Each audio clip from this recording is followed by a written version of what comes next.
بسم اللہ الرحمن الرحیم السلام علیکم ورحمۃ اللہ وبرکاتہ. How are you dear students? This is your Urdu period. First recite دعا. ربی زدنی علما، اے میرے رب میرے علم میں اضافہ فرما. بیٹا اپنی اردو کی ورک بک کا صفحہ نمبر 9 کھولیے. صفحہ 9 پہ ہم آ گئے بیٹے. تاریخ لکھیے، دن لکھیے. سوال کیا ہے؟ جملے بنائیں. یہ کون سے سوالات ہم کر رہے ہیں بیٹے؟ جی، پاک وطن جو نظم ہم نے پڑھی تھی اس کی مشق. جملے بنائیں. کون کون سے الفاظ ہمیں دیے ہوئے ہیں؟ جان، لگن اور شان. ان کے ہمیں جملے بنانے ہیں.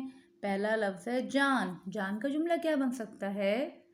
میرا وطن میری جان ہے. پاکستان میری جان ہے. میری امی میری جان ہے. میرے ابو میری جان ہیں. میں اپنے امی ابو کی جان ہوں.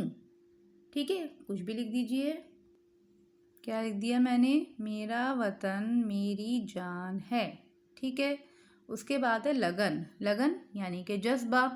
اچھا، اس کے جملے کیا بن سکتے ہیں؟ مجھ میں پڑھنے کی لگن ہے. مجھ میں کام کرنے کی لگن ہے. مجھ میں آگے بڑھنے کی لگن ہے. ٹھیک ہے، لکھ دیجئے. کیا لکھ دیا میں نے؟ مجھ میں پڑھنے کی لگن ہے. ٹھیک ہے، یعنی کہ مجھ میں پڑھنے کا جذبہ ہے. اس کے بعد ہے شان. شان کا جملہ کیا بن سکتا ہے؟ پاکستان ہماری شان ہے. میں پاکستان کی شان ہوں. اور کسی بھی آپ کھلاڑی کا نام لکھ کر لکھ دیں کہ وہ پاکستان کی شان ہے. جیسے کہ وسیم اکرم پاکستان کی شان ہے. ٹھیک ہے، کچھ بھی بنا دیجئے. کیا لکھ دیا میں نے؟ ہم پاکستان کی شان ہیں. اس کے بعد آئیے بیٹے، مندرجہ ذیل سوالات کے جوابات لکھیں. سوال نمبر 1، ہم سب کا مان کس سے ہے؟ جی، ہم نے نظم پڑھی تھی نا پاک وطن، اس میں کیا لکھا تھا؟ ہم سب کا مان کس سے ہے؟ جی، وطن سے. لکھ دیجئے، وطن سے. سوال نمبر 2 ہے، ہمارے وطن کا نام کیا ہے؟ کیا نام ہے ہمارے وطن کا؟ شاباش، پاکستان. لکھ دیجئے ایسے. ٹھیک ہے.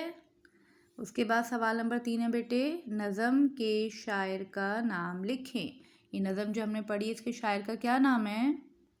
جی، نظم کے آخر میں شاعر کا نام لکھا ہوتا ہے. کیا لکھا ہوا ہے؟ صوفی تبسم. شاعر کون ہوتا ہے؟ جنہوں نے یہ نظم لکھی ہے. کیا نام ہے ان کا؟ صوفی تبسم. لکھ دیجئے. ٹھیک ہے، ایسے نظم کے شاعر کا نام لکھیں، صوفی تبسم. ٹھیک ہے بیٹے، اپنا کام صاف ستھرے طریقے سے کیجئے. اچھے اچھے جملے بنائیے. جزاک اللہ خیراً کثیرا. السلام علیکم ورحمۃ اللہ وبرکاتہ.